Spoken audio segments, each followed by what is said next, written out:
las raíces cristianas de España, por la vida y el bien común.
Atrévete a entrar en la boca del lobo con Javier García Isaac. Información sin ataduras, opinión sin complejos. Vivimos en un mundo que tiene muros y esos muros han de estar vigilados por hombres armados. ¿Quién va a hacerlo? ¿Tú? Mi existencia, aunque grotesca e incomprensible para ti, salva vidas. Tú no quieres la verdad porque en zonas de tu interior de las que no charlas con los amiguetes, me quieres en ese muro, me necesitas en ese muro. Nosotros usamos palabras como honor, código, lealtad. Las usamos como columna vertebral de una vida dedicada a defender algo. Tú las usas como gag. Y no tengo ni el tiempo, ni las más mínimas ganas de explicarme ante un hombre que se levanta y se acuesta bajo la manta de la libertad que yo le proporciono y después cuestiona el modo en que la proporciono. Preferiría que solo dijeras gracias y siguieras tu camino. De lo contrario, te sugiero que cojas un arma y defiendas un puesto. De todos modos, me importa un carajo a qué creas tú que tienes derecho. Tienes ese lujo. Tienes el lujo de no saber lo que yo sé. Muy buenos días, amigos. Les habla Javier García Isaac. Estamos en la boca del lobo, estamos en Informa Radio, estamos aquí en Madrid y les hablamos a todos ustedes de estos estudios Jesús Quintero, desde esta redacción de noticias Antonio Herrero. Y se pueden imaginar que como cada mañana comienza justamente ahora una nueva aventura radiofónica que debe conducirnos directamente hasta las 12, con información, con tertulia, con entretenimiento, mucho entretenimiento. Si algo nos sobra aquí es el entretenimiento. Hoy, precisamente en tiempo de entretenimiento, en tiempo de tertulia, en este tiempo de reflexión, en este programa que nos debe llevar directamente, conducir directamente hasta las 12, pues vamos a tener, pues hoy miércoles 5 de noviembre, hoy también tengo médico, esta vez, según acabo esto, tengo que salir pitando porque tengo que verme, con los compras que me hicieron, un pólipo que me extirparon, pues a ver que esté todo bien, yo espero que bien. Ayer lo de la pisada, vamos a ver cómo queda. Bueno, no sé si esto, ya lo mío se puede arreglar con las plantillas, no llevo plantillas en mi vida, pero bueno, a lo mejor por eso no me he cuidado. Bueno, hoy 5 de noviembre del 2025 nos acompañan Alicia Bólalo, Jorge Garrido y Jesús Muñoz, más razón que un santo. A partir de las 9:15 de la mañana, Alicia Bólalo, Jorge Garrido y Jesús Muñoz, más razón que un santo. Ustedes saben que se ha producido un año de la riada que se llevó por delante 150 vidas, millones en destrozos. Un auténtico desastre, y ustedes están viendo cómo el PSOE intenta sacar rédito político de esto. Hombre, que Mazón debería haber dimitido, esto es una opinión muy personal, creo que sí, pero el responsable último de todo lo sucedido, de toda la falta de asistencia, de ayuda, de tal, es del gobierno central que preside Pedro Sánchez, del corrupto Pedro Sánchez y de sus secuaces, que ahora están muy preocupados por los cribados en Andalucía. No saben cómo sacar partido. Estos miserables, lo del chapapote, ¿se acuerdan? Los que preguntan cuando una mujer ha sido violada, quiénes se sospechan que han sido los autores, y depende de el origen, la religión o el color de la piel de los autores, les interesa magnificarla o les interesa ocultarla, y siguen con lo mismo. Sea lo que fuese, lo que ha evidenciado todo esto un año después de aquella tragedia es que no se ha hecho nada y sobre todo el caos del desastre autonómico en pandemia, con los incendios, con la Dana. La verdad es que todos se echan culpas unos a otros, ya lo escribí en varias ocasiones, la casa sin barrer. Pero no podemos dejar pasar sin recordar el papel principal. Vaya por delante, insisto, que ya que juegas a esto del modelo autonómico, Mazón tenía que haber dimitido. Pero que no perdamos la perspectiva. El gobierno de Sánchez rechaza la mayoría de las ayudas solicitadas por la Generalidad Valenciana para obras de reconstrucción y sectores productivos. Hace 2 semanas Sánchez se permitía el lujo de insultar a todos los presidentes autonómicos del PP, que a lo mejor se lo merecían. Pero hombre, se debería tapar un poquito el gobierno de España. De las 59 medidas urgentes planteadas por el Consell, solo 20 recibieron el visto bueno del gobierno de Sánchez. Y el gobierno de Sánchez ha vuelto a decir no a la Generalidad Valenciana un año después de la riada del 29 de octubre, el día de la fundación de Falange, el aniversario de la fundación de Falange, y el día que salió mi libro, El PSOE contra España, a la venta. La historia criminal continúa. Las comarcas afectadas siguen esperando la ayuda prometida por el Ejecutivo Central. La mayoría de las peticiones fueron rechazadas y de esas 59 medidas urgentes planteadas por el Consell, solo 20 han recibido el visto bueno de Madrid. 2 de cada 3 fueron vetadas. El rechazo afecta a ámbitos esenciales como vivienda, sanidad, servicios sociales, infraestructura, cultura y transporte público. El Ejecutivo Valenciano es cierto que impulsó varios grupos de trabajo con el Gobierno Central para coordinar la reconstrucción tras la gota fría. El objetivo era ofrecer respuestas rápidas a las familias, a las empresas y ayuntamientos golpeados por las inundaciones. Qué bien se entierra en España y qué bien se olvida todo. Menos a Franco, en España se entierra muy bien. Sin embargo, las promesas se han convertido, como era de esperar, en papel mojado. Digo porque era de esperar porque el gobierno hizo como que prometía, pero en el fondo le interesa magnificar la desastrosa gestión de Mazón, culpabilizando a su gobierno de lo que muchas de las cosas era responsabilidad del propio gobierno. Los ministerios han olvidado los compromisos adquiridos con el gobierno valenciano. La inversión estatal en las zonas afectadas ha sido la misma, obligando a la Generalidad a asumir el grueso del gasto de reconstrucción. El Consell ha tenido que destinar más de 600 millones para recuperar 18 carreteras autonómicas y restablecer el servicio, por ejemplo, de metro. Además, prepara proyectos de prevención ante futuros episodios extremos que podrían alcanzar los 2.000 millones de euros. Y entre las peticiones rechazadas destacan 175 millones para equipar colegios e institutos dañados por la riada del 29 de octubre. También se negaron 45 millones para cubrir las prestaciones por dependencia y ayudas a familiares con gastos imprevistos. El gobierno central dijo no a 250 millones para recuperar residencias, centros de día e infraestructuras sociosanitarias.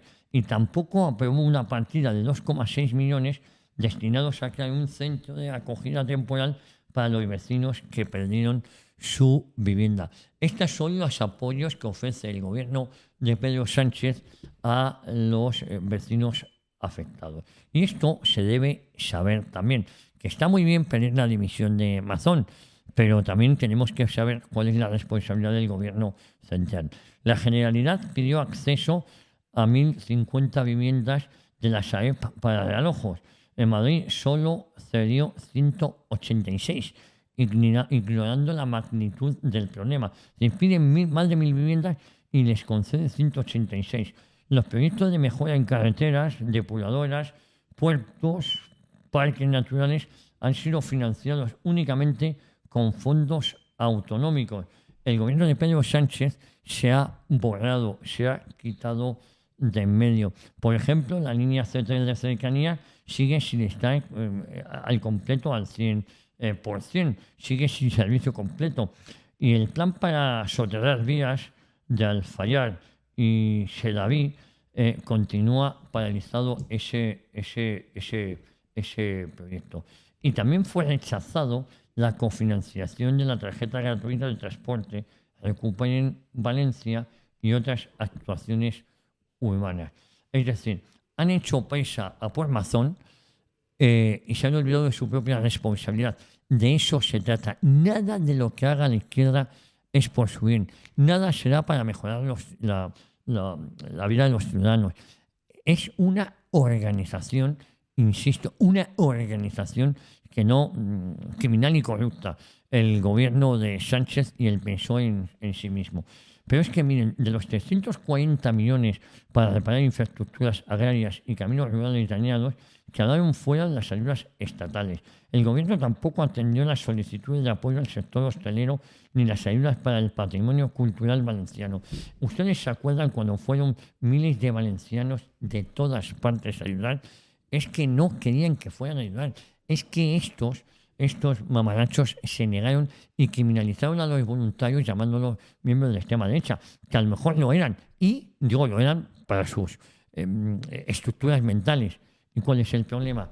Es que son malvados. Y muchos de los que salen a manifestarse pidiendo la dimisión de Mazón lo hacen por puro tactismo político o mandados por el PSOE para ver si pueden sacar rédito político. En fin.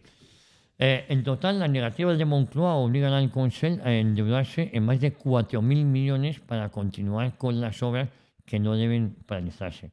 Y para más agravio, 28 municipios afectados quedaron excluidos de ese plan estatal de reconstrucción, pese a los daños sufridos. El Estado maneja un presupuesto 12 veces superior al valenciano, pero la Generalidad asume solo la carga de la recuperación. La comunidad, además, sigue siendo la región peor financiera del país, y eso es verdad, y sin reformas del sistema autonómico a la vista. Un año después de la tragedia, los valencianos siguen esperando el apoyo prometido, el apoyo que no llega. Pero el gobierno de Sánchez sigue mirando a otro lado, cosa que no nos debe extrañar, porque es su especialidad: engañar, prometer cosas con nula intención de ser cumplidas. Yo les digo que estamos, ¿cómo decirlo? Estamos ante un gobierno criminal y corrupto, pero es que además sus actuaciones, digo que son criminales, lo fueron en tiempos de pandemia, lo han sido en los incendios y lo han demostrado durante la riada de Valencia, en la cual se cumple un año. Bueno, hay más asuntos de los que les voy a seguir hablando, pero ya saben que aquí lo importante es salvar al soldado Sánchez. Y han puesto su maquinaria a trabajar. Este fin de semana hemos visto más mítines, más chusqueros, más... Bueno, yo no sé, aquellos pensaban que podría triunfar Ayahuasca Montero en las elecciones. Yo en Andalucía, en las encuestas le dan una intención de voto que yo no sé si deberían replantearse su ¿cómo decirlo? Su estrategia ahí, porque es un auténtico... se le va a hacer muy larga a Ayahuasca Montero y al PSOE las elecciones en Andalucía.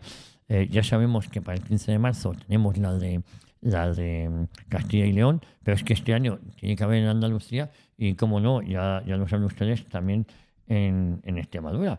Yo no sé, vamos a ver cómo acaba todo esto, pero esto a tenor de las actuaciones de estos sinvergüenzas es que no tiene pinta de que tengan un final feliz, insisto, me preocupa y mucho, y cuando digo me preocupa y mucho es porque no vemos un final rápido o a ciencia o un final viable que no pase por una tragedia, ¿no? Por un tema abrupto.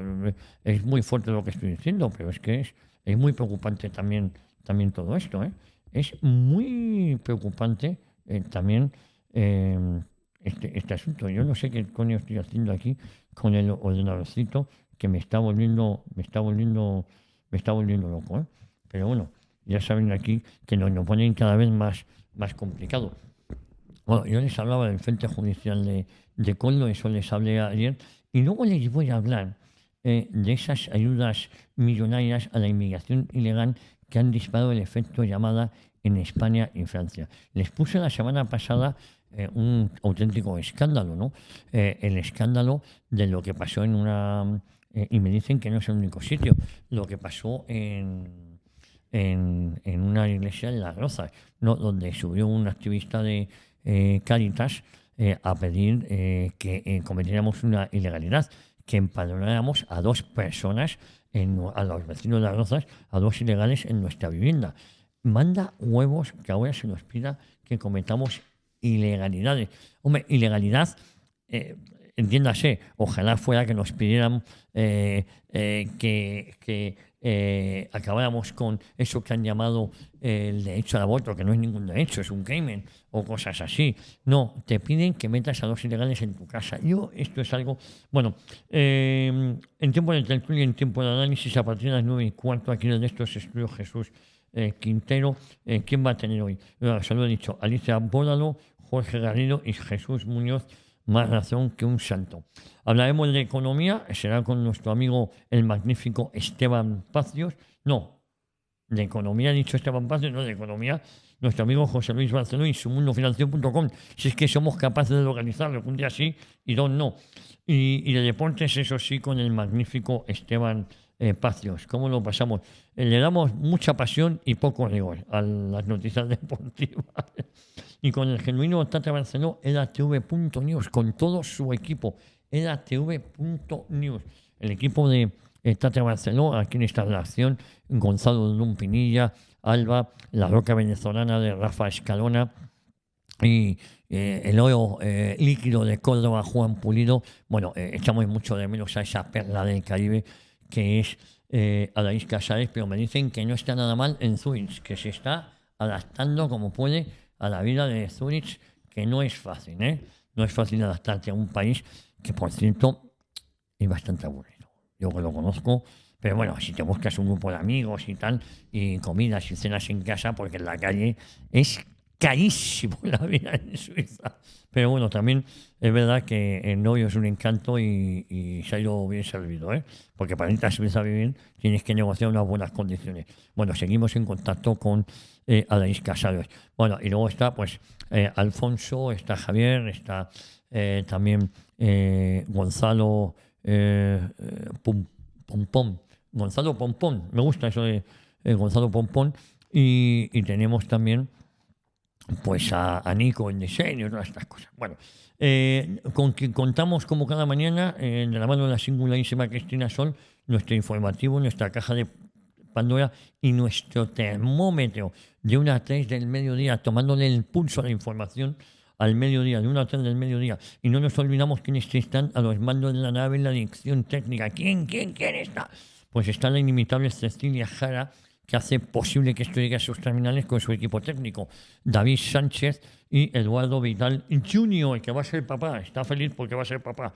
Y hace poco fue su cumpleaños y yo no pude asistir. Así que en tono del mea culpa, si es que llevo una vida muy complicada. La semana pasada de viaje, esta de médicos y luego eventos. Tengo eventos Casa Canarias, tengo eventos en el CEU, tengo de todo, no paro. Y ya saben que de la mano... que en los mandos de la nave quien está es la inimitable Cecilia Jara, persona que hace posible que esto llegue adelante, como nos ha dicho, con su equipo técnico. Y tampoco nos olvidamos de Mercedes Lebrán, nuestra directora de producción, otra de las personas que hace posible que esto salga adelante, ese cajón desastre, esas columnas jónicas de este medio. Y Mercedes no está sola, cuenta con Carmen Domínguez, aunque ahora mismo está ya de baja. Yo creo que ya debe venir, le hice una pequeña intervención. Yo creo, cuando me dicen vascular, entiendo que es de varices, pero vamos, no estoy a ciencia cierta, pero parece ser que todo ha salido bastante bien. ¿Qué va a pasar a partir de las 10:30 aquí, un miércoles 5 de noviembre? Pues contamos con Juan Salazar, los toros en nuestra historia. Juan Salazar es nuestro relator taurino particular. Qué grande es mi amigo Juan Salazar y qué bien lo pasamos con él. Y qué bien lo pasamos el pasado martes, día 28. Hacía fresquito, pero lo pasamos muy bien. Y a partir de las 11, bueno, Juan Salazar solo hablamos de historia, con lo cual si a usted no le gustan los toros, puede escuchar a Juan Salazar. Y a partir de las 11 tenemos la redifusión de Una Hora en Libertad con el bueno de José Papaeli, Pepe Papaeli para los amigos, a partir de las 3 de la tarde los sábados, el telediario Nosotros. Y luego a partir de unos minutos, las 7:30, les voy a hablar de la España del esfuerzo a la España de la subvención. Llevo tiempo deseando hablarles de cómo salimos adelante sin el plan Marshall y cómo nos estamos hundiendo con los fondos de recuperación europea. Es un auténtico hundimiento. ¿Ustedes han visto la película de hundimiento? Yo tampoco. Me pongo muy nervioso viendo películas de alemanes que me sé el final. Me pongo muy nervioso y no la he visto. Aunque hay escenas maravillosas, y el actor hace un gran papel. Bueno, todo esto es para decirles que a partir de las 11 tiene a José Papaeli la redifusión. Los que no hayan podido escuchar el programa el sábado tienen ocasión de hacerlo ahora. Miren ustedes, las ayudas millonarias a la inmigración ilegal han disparado el efecto llamada tanto en España como en Francia. Ahora mismo la preocupación mayor que tienen los españoles son los casos de corrupción del presidente Sánchez, que nos está abocando a un sufrimiento, a una lenta agonía. Y otro problema muy, muy serio que tenemos es el de la inmigración, legal o ilegal, pero sobre todo la ilegal, porque si hemos dicho que el 16% de los inmigrantes se encuentran en paro, ¿cómo es que estamos todavía teniendo más inmigrantes con nula intención de integrarse? El efecto llamada se ha intensificado impulsado por las ayudas y el alojamiento gratuito ofrecido por los gobiernos europeos. Las políticas inmigratorias en Europa vuelven a estar bajo la lupa y Francia y España afrontan un coste creciente por esa inmigración ilegal. El caso francés revela un impacto directo en sus finanzas. Un informe parlamentario cifra en 1.000 millones de euros anuales el gasto. El estudio elaborado por los diputados macronistas Charles Rowell y Mathieu Lefebvre, no confundir con Monseñor Lefebvre, no sé si eran familia, destapan la excepción inmigratoria argelina. Ambos parlamentarios denuncian la falta de transparencia de la administración, hablo que son de Macron encima, y la ocultación de datos sobre el flujo argelino.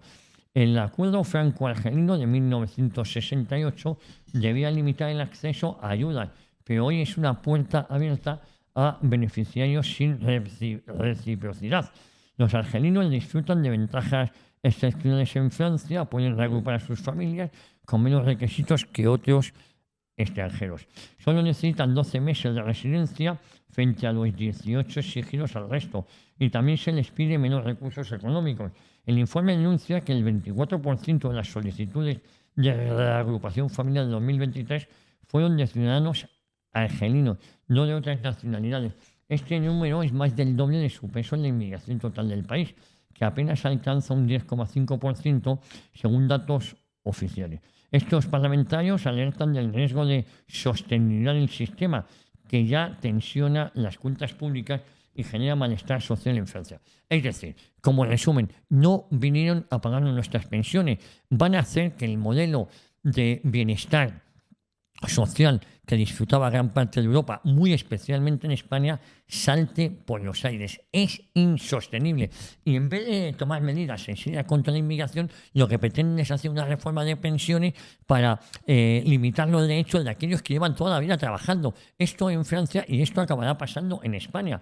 En España la situación no es más alentadora. Las llegadas irregulares se disparan durante marzo con cifras preocupantes. El Ministerio del Interior registró 2.857 inmigrantes ilegales, un aumento del 30% respecto al mismo mes del año pasado, en un solo mes. 8 de cada 10 llegaron por Canarias, convirtiendo en la principal puerto de entrada hacia la península. Solo el archipiélago recibió 2.286 inmigrantes, eso de, pueden ser políticas migratorias, pero el que viene son inmigrantes, y los que se van son emigrantes. Casi el doble que en el 2024, desbordando hoteles, centros y servicios de acogida. Y lo que es peor, van a ser que el sistema salte. El sistema de pensiones va a ser insostenible. Según datos difundidos por Canarias Today, cada inmigrante alojado cuesta a los españoles una media de 1.700 euros al mes, cuando hay familias que entre los dos no cobran eso. Entre los dos se trabajan los dos. El efecto llamada, miles de personas no cobran ese salario. El efecto llamada se ha intensificado impulsado por las ayudas y el alojamiento gratuito ofrecido por los gobiernos europeos. Los inmigrantes conocen las ventajas del sistema y arriesgan sus vidas en el mar para llegar a su destino que los ampara. Sus vidas porque se han cometido un negocio, porque encima para salir de sus países tienen que pagar una cuota a una de estas mafias que tanto protege el gobierno de España muy especialmente. En Canarias, la población local denuncia saturación y el abandono institucional ante una crisis que no parece tener fin. Los recursos públicos se desvían a la atención de redes de recién llegados, mientras crece la presión social en las islas. Lo de Canarias ya lo denunció Abascal la pasada semana, este fin de semana no, el anterior. Es insostenible. Lo curioso es que la prensa le preguntaba que cómo lo solucionaría, y él dijo, no, si yo lo tengo muy claro, repatriación inmediata, pero el tema es que a mí me toca denunciarlo para que las autoridades, los que tienen poder, en este caso la coalición canaria y el gobierno del Partido Popular y todos sus alates, pues tomen las medidas adecuadas. No se está haciendo nada para luchar contra la inmigración ilegal. Y cuando digo nada, es que no se está haciendo nada. El fenómeno se replica en otros puntos de Europa, donde las ayudas sociales se han convertido en el principal reclamo migratorio. La falta de medidas efectivas para controlar la frontera refuerza la percepción de que hay una impunidad y un descontrol total. Pero quédense ustedes con esta idea. No han venido a pagarnos nuestras pensiones. Va a colapsar el sistema. El sistema está saltando por los aires. El sistema está con respiración artificial. Luego les hablaré, como les he dicho, cómo hemos pasado de una España que tiene, según nos dicen, todas las ayudas de los fondos de recuperación europeos, y estamos en el más absoluto caos y desastre con una caja de pensiones vacías, y como en los años 40, es decir, salimos de una guerra, después con el enfrentamiento que había en Europa, España salió, y con un aislamiento brutal, salió adelante sola. Bueno, les digo que tanto en Francia como en España se enfrentan a un mismo dilema: mantener su política de acogida o frenar de una puñetera vez el gasto y el efecto llamada, la sustitución poblacional, que los que venían a pagarnos las pensiones, lejos de eso, van a acabar hundiendo el modelo de pensiones, van a acabar con el sistema de bienestar del que llevábamos disfrutando ya demasiado tiempo, según para ellos, y han dicho, vamos a acabar con este modelo del bienestar. Pero es que encima acusan a los demás a querer acabar con el modelo de bienestar cuando son ellos, estas políticas globalistas, esta Agenda 2030, la que se nos va a llevar a todos por nosotros. Y luego un valor no menos importante, el acabar con las tradiciones, la cultura de un pueblo, que esa es el otro, no solo la sustitución poblacional, sino, como yo les he dicho, meter el cangrejo americano. El cangrejo americano, cuando se metió en los ríos españoles, devoró el autóctono. Pues metiendo esta inmigración sin ninguna gana de ser integrada, no solo va a saltar el sistema de pensiones, sino que nos va a acabar devorando. En fin, amigos, de esto y mucho más les vamos a hablar hoy aquí en Informa Radio, en La Boca del Lobo, en un programa no apto ni para latilleros, ni bizcochables, ni almibarados. En un programa que, como siempre les digo, sí que es apto para todas las edades, sí que lo es, que no para todos los públicos. En un programa que, como siempre les digo, no es apto, como les he dicho, ni latilleros, ni bizcochables, ni almibarados. En un programa que comienza ni más ni menos que justamente en este momento.